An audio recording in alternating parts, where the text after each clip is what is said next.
ಎಲ್ಲರಿಗೂ ನಮಸ್ಕಾರ. ಮಾಧ್ಯಮ ಮಿತ್ರರಿಗೆ ಹಾಗೂ ಫ್ಯಾಮಿಲಿ ಸಮೇತವಾಗಿ ಬಂದಿರುವ ಎಲ್ಲ ಸ್ನೇಹಿತರಿಗೂ ಎಲ್ಲರಿಗೂ ನನ್ನ ನಮಸ್ಕಾರ. ಕ್ರಶ್ ಮೊದಲನೇದಾಗಿ ನಮ್ಮ ಪ್ರೊಡ್ಯೂಸರ್ ಮೋಹನ್ ಅವರು ಅಭಿಯವರು ನಮ್ಮ ಮನೆಗೆ ಬಂದು ಹೀಗೆ ಪಾತ್ರದ ಬಗ್ಗೆ ವಿವರಿಸಿದಾಗ ನಾನು ಖುಷಿ ಆಯಿತು. ನನಗೆ ಅಂದರೆ ವಿಭಿನ್ನವಾಗಿದೆ ಅಂತ ಹೇಳಲ್ಲ, ಚೆನ್ನಾಗಿದೆ, ಕ್ಯಾರೆಕ್ಟರ್ ತುಂಬ ಚೆನ್ನಾಗಿದೆ. ಇದು ಒಂಥರ ಡಿಫ್ರೆಂಟ್ ಆಗಿ ತಗೊಂಡು ಹೋಗಿದ್ದಾರೆ. ಅಂದರೆ ತಾಯಿ ಕ್ಯಾರೆಕ್ಟರ್ನ ತುಂಬ ಡಿಫ್ರೆಂಟ್ ಆಗಿ ತಗೊಂಡು ಹೋಗಿದ್ದಾರೆ.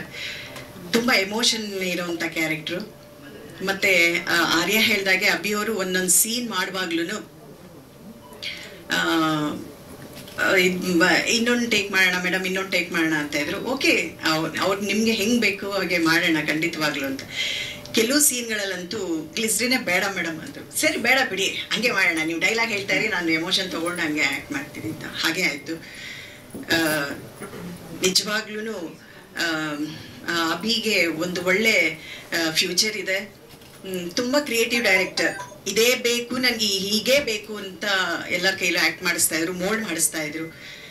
ಅದು ತೆರೆ ಮೇಲೆ ನೋಡಿದಾಗ ಈಗ ಅನಿಸ್ತಾ ಇದೆ ಕರೆಕ್ಟು, ಅಭಿ ಅಷ್ಟೊಂದೆಲ್ಲ ಟೇಕ್ಸ್ ಎಲ್ಲ ತೊಗೊಳ್ತಾ ಇದ್ದಿದ್ದು ಕರೆಕ್ಟು ಅಂತ ಹೇಳಿ. ನಿರ್ಮಾಪಕರ ಬಗ್ಗೆ ಹೇಳಬೇಕು ಅಂದರೆ ತುಂಬ ಒಳ್ಳೆ ನಿರ್ಮಾಪಕರು. ಮೋಹನ್ ಅವರು ನಿರ್ಮಾಪಕರ ಥರನೇ ಇರಲಿಲ್ಲ. ಅಲ್ಲಿ ಎಲ್ಲ ಆರ್ಯನೇ ಹೇಳ್ಬಿಟ್ರು. ಎಲ್ಲ ಡಿಪಾರ್ಟ್ಮೆಂಟಲ್ಲೂ ವರ್ಕ್ ಮಾಡೋರು. ಒಂದು ಪ್ರೊಡಕ್ಷನ್, ಮೇಡಮ್ ಟಿಫನ್ ಇಲ್ವಾ? ತಂದೆ ಮೇಡಮ್. ಟಿಫನ್ ಕೊಡೋದು ನಿಮ್ಗಿಲ್ವಪ್ಪ? ತಂದೆ ಮೇಡಮ್. ಮತ್ತೆ ಅಲ್ಲೇನೋ ಕ್ಲೀನ್ ಮಾಡಬೇಕು, ಪ್ರೊಡಕ್ಷನ್ ಬಾಯ್ ಅವರಿಲ್ಲ, ಸರಿ ನಾನೇ ಮಾಡ್ತೀನಿ. ಹೀಗೆ ಎಲ್ಲ. ಸರ್ ನೀವ್ಯಾಕೆ ಸರ್? ಇಲ್ಲ ಇಲ್ಲ ಮೇಡಮ್, ಸ್ವಲ್ಪ ಚೆನ್ನಾಗಿ ಆಗ್ಬೇಕಲ್ಲ. ಪಾಪ ಅವರು ಕಳಕಳಿ. ಹೌದು, ಬಜೆಟ್ ಇಲ್ಲ ಅವರು. ಹೌದಾ, ಪಾತ್ರನೂ ಮಾಡಿದಾರಂತೆ, ಗೊತ್ತಿಲ್ಲ ನನಗೆ. ತುಂಬಾ ಖುಷಿ ಆಯ್ತು ಇವ್ರು ಟೀಮ್ನಲ್ಲಿ ಮಾಡಿದ್ದಕ್ಕೆ, ನಮ್ಗೆ ಆಕ್ಟ್ ಮಾಡಿದ್ದಕ್ಕೆ. ಒಂದು ಒಳ್ಳೆ ತಾಯಿ ಮಗಳನ್ನ ಕಳ್ಕೊಂಡು ಎಷ್ಟು ಪರದಾಡ್ತಾಳೆ ಅನ್ನೋದು ಒಂದು ಕತೆ. ಅವಳು ಮತ್ತೆ ಮಗಳಿಗೆ ಸಿಗ್ತಾಳೋ ಇಲ್ವೋ ಅನ್ನೋದು ಗೊತ್ತಿಲ್ಲ. ಬಟ್ ತುಂಬಾ ಚೆನ್ನಾಗಿದೆ. ನಾನೇನು ಹೇಳ್ತಾ ಇಲ್ಲಮ್ಮ. ಇಲ್ಲ, ನನ್ನ ಮಾಧ್ಯಮ ಮಿತ್ರರಲ್ಲಿ ಕೇಳೋದಷ್ಟೇ, ಒಂದು ಒಳ್ಳೆ ಟೀಮ್, ಒಂದು ಪರಿಶುದ್ಧವಾದ ಪ್ರೀತಿ ಮತ್ತೆ ಎಮೋಷನ್ಸ್ ಇರುವಂತ ತಾಯಿ ಮಗಳದು ಒಂದು ಎಮೋಷನ್ಸ್ ಇರುವಂತ ಒಂದು ಕತೆ ಮಾಡಿದ್ದಾರೆ. ಅವ್ರು ಹೇಳಿದ್ರು ಡಿಫ್ರೆಂಟ್ ಆಗಿದೆ ಅಂತ ಹೇಳಲ್ಲ ಅಂತ, ಬಟ್ ನಾನು ಹೇಳ್ತೀನಿ ಡಿಫ್ರೆಂಟ್ ಆಗಿದೆ ಈ ಕತೆ. ನೀವೆಲ್ಲರೂ ಕೂತು ನೋಡೋದು. ಈ ಬರೀ ಟ್ರೈಲರ್ಗೆನೆ 2 ಸರಿ ಒನ್ಸ್ ಮೋರ್ ಅಂತ ಬಂದಾಗ ನನಗೆ ಫಸ್ಟ್ ಟೈಮ್ ನಾನು ಈ ಥರ ಕೇಳ್ತಾ ಇರೋದು. ಟ್ರೈಲರ್ನ ಒನ್ಸ್ ಮೋರ್ ಅಂತ ಹೇಳಿ ಹಾಕಿಸ್ಕೊಂಡಿದ್ದು, ಅದಷ್ಟು ಚೆನ್ನಾಗಿದೆ ಅಂತ. ಸಾಂಗ್ಸು ಅಷ್ಟೇ ಮನಮುಟ್ಟುವಂತಿದೆ.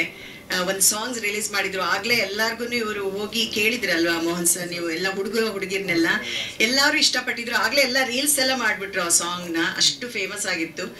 ಮತ್ತೆ ಕರೋನಾ ಬಂತು ಅಂತ ಹೇಳಿ ಗ್ಯಾಪ್ ಆಗೋಯ್ತು. ಇಲ್ಲ ಅಂದಿದ್ರೆ ಇಷ್ಟೊತ್ತಿಗೆ ನಮ್ಮ ಸಿನಿಮಾ ಸ್ವಲ್ಪ ಚೆನ್ನಾಗಿದಾಗೋದು. ನೀವುಗಳೆಲ್ಲ ಮನಸ್ಸು ಮಾಡಿದ್ರೆ ನಮ್ಮ ಸಿನಿಮಾನ ಯಶಸ್ವಿಗೊಳಿಸೋದ್ರಲ್ಲಿ ಸಂಶಯ ಇಲ್ಲ ಅಂತ ನನ್ಗನ್ಸುತ್ತೆ. ದಯವಿಟ್ಟು ನೀವೆಲ್ಲರೂ ನಮ್ಮ ಈ ಟೀಮ್ಗೆ, ಒಳ್ಳೆ ಟೀಮ್ಗೆ ಪ್ರೋತ್ಸಾಹ ಕೊಡಬೇಕು. ನಮ್ಮ ಹೀರೋ ಆರ್ಯ ಅವರು ತುಂಬ ಚೆನ್ನಾಗಿ ಒಳ್ಳೆ ಎಕ್ಸ್ಪ್ರೆಷನ್ಸ್ ಕೊಟ್ಟಿದ್ದಾರೆ. ನಮ್ಮ ಹೀರೋಯಿನು ಅಷ್ಟೇ ಮುದ್ದಾಗಿ ಮಾಡಿದ್ದಾರೆ. ಆಮೇಲೆ ಬೈತಾಳೆ ಸಹ ನಿಮ್ಮವನ್ನ. ಆದರೆ ಲಾಸ್ಟ್ ಅದೇನೆ ಟ್ರೈಲರಲ್ಲಿ ಇಟ್ಟಿದ್ದು. ಬಟ್ ಕೇಳೋಕೆ ಒಂಥರ ಏನೋ ಖುಷಿ ಆಗುತ್ತೆ ಹುಡುಗ ಹುಡುಗಿರಿಗೆಲ್ಲ. ನಿಜವಾಗ್ಲೂ ಹುಡುಗ ಹುಡುಗಿರಿಗೆ